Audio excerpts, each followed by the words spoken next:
Malam semuanya, saya Immanuel Mulele.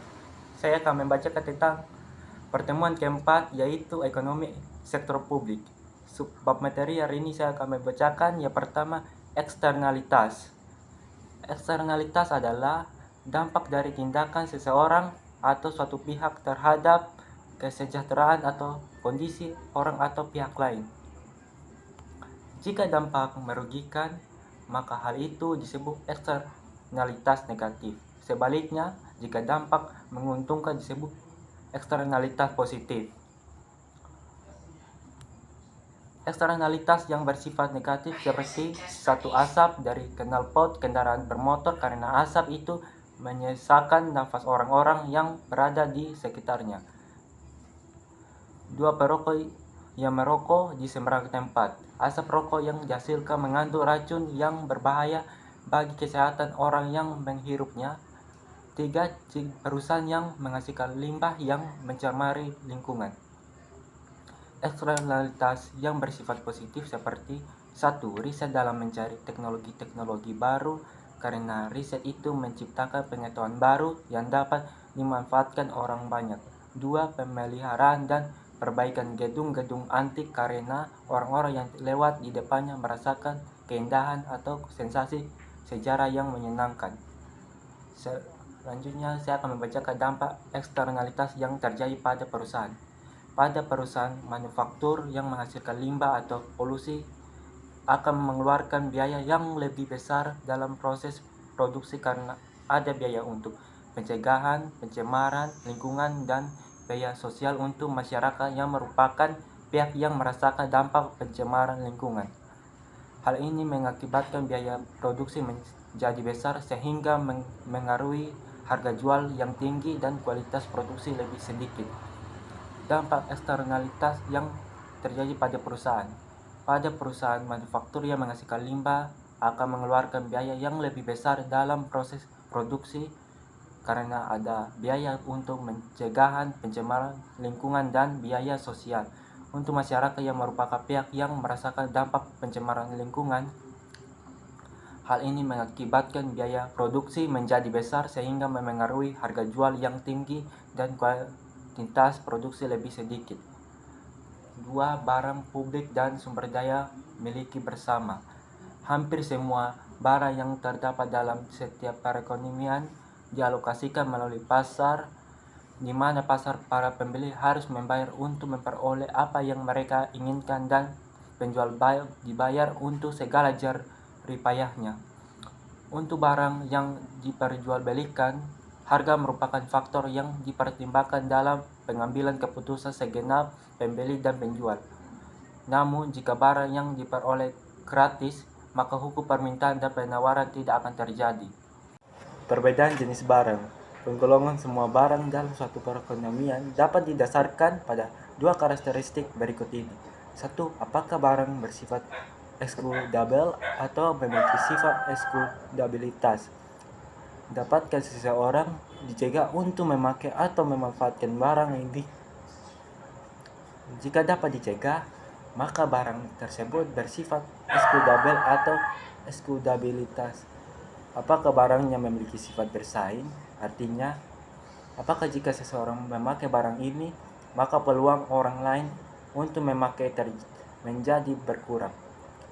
Berdasarkan kedua karakter ini, maka barang dibagi menjadi 4 kategori sebagai berikut. 1. Barang pribadi atau swasta adalah barang yang memiliki sifat eksklusibilitas dan bersaing. Contoh, es krim atau produk yang dijual di pasaran yang bersifat eksklusibel karena tidak bisa diperoleh dengan cuma-cuma.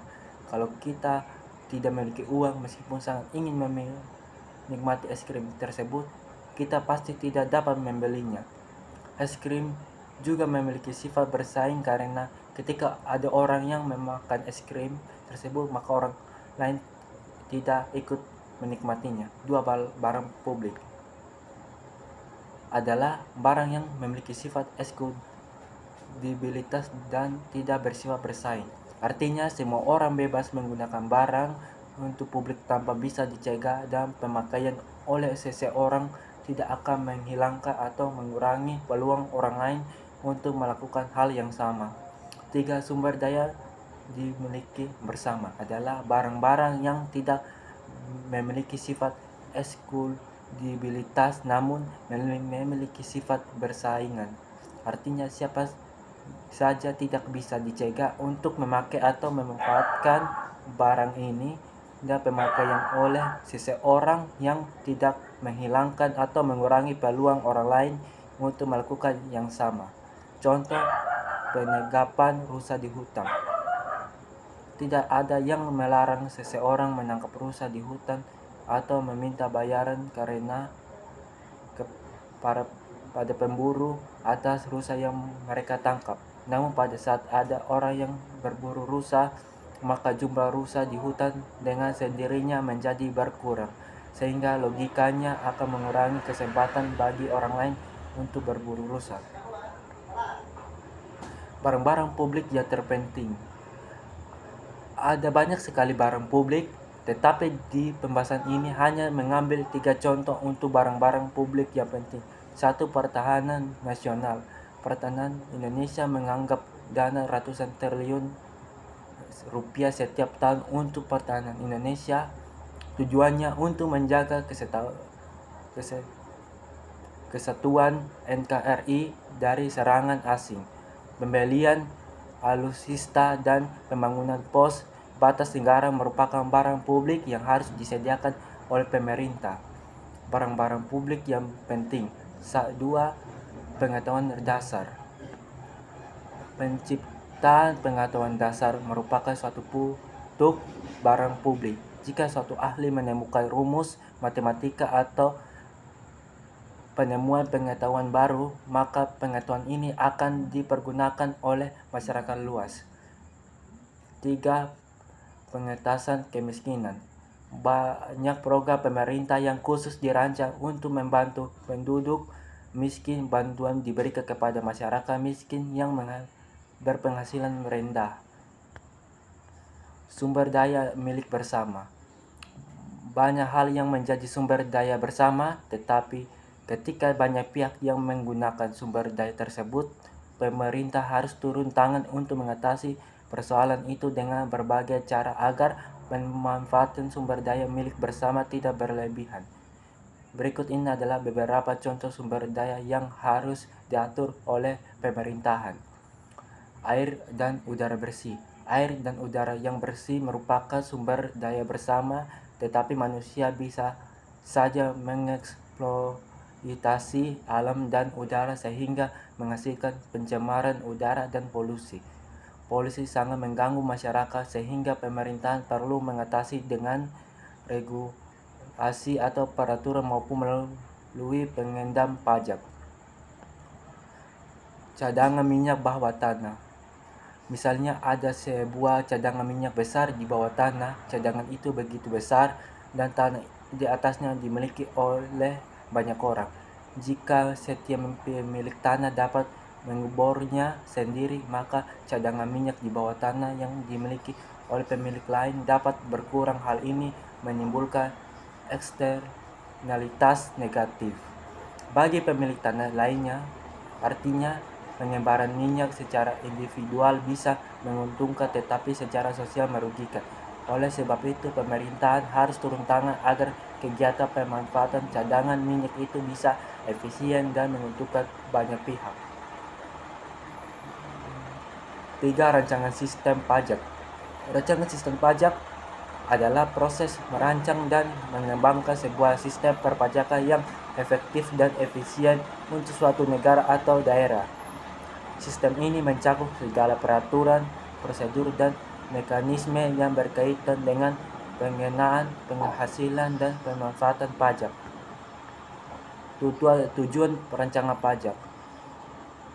Tujuan utama dari perancangan sistem pajak adalah 1. Menerima pendapatan negara. Pajak merupakan sumber pendapatan utama bagi negara untuk membiayai berbagai program dan proyek pembangunan. 2. Mendorong pertumbuhan ekonomi. Sistem pajak yang baik dapat mendorong investasi dan kegiatan ekonomi produktif. 3. Mendistribusikan pendapatan Pajak dapat digunakan sebagai alat untuk mengurangi ketimpangan pendapatan dan meningkatkan kesejahteraan masyarakat. 4. Mendorong perilaku ekonomi melalui kebijakan pajak.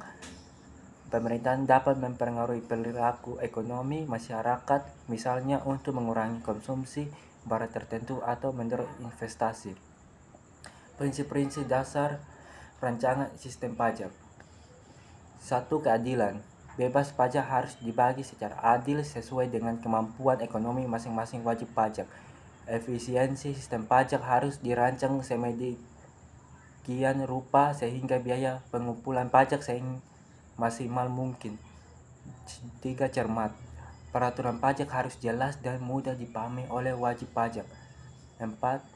Stabilitas sistem pajak harus stabil dan tidak sering berubah-ubah agar memberikan kepastian hukum bagi wajib pajak.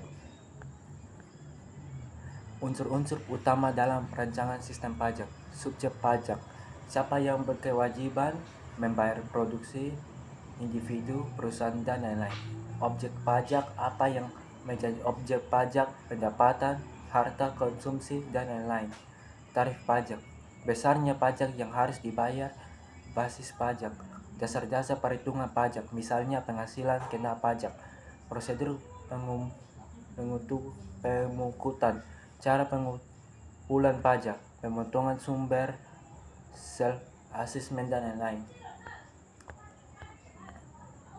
Jenis pajak. 1. Pendapatan pajak. Pajak yang dikenal atas penghasilan seseorang atau perusahaan. Pajak properti. Pajak yang dikenal atas kepemilikan tanah dan bangunan. 3. Pajak perdagangan. Pajak yang dikenal atas transaksi jual beli barang dan jasa. Pajak khusus. Pajak yang dikenakan atas barang atau jasa tertentu, misalnya pajak rokok, pajak BBM. Tantangan dalam rancangan sistem pajak. Penggelapan pajak. Banyak wajib pajak yang berusaha menghindari atau mengurangi kewajiban pajaknya. Perubahan ekonomi. Sistem pajak harus terus disesuaikan dengan perubahan kondisi ekonomi. 3. Teknologi. Perkembangan teknologi informasi memberikan tantangan baru dalam administrasi pajak. Itu saja yang bisa membahas tentang pajak. Dan terima kasih.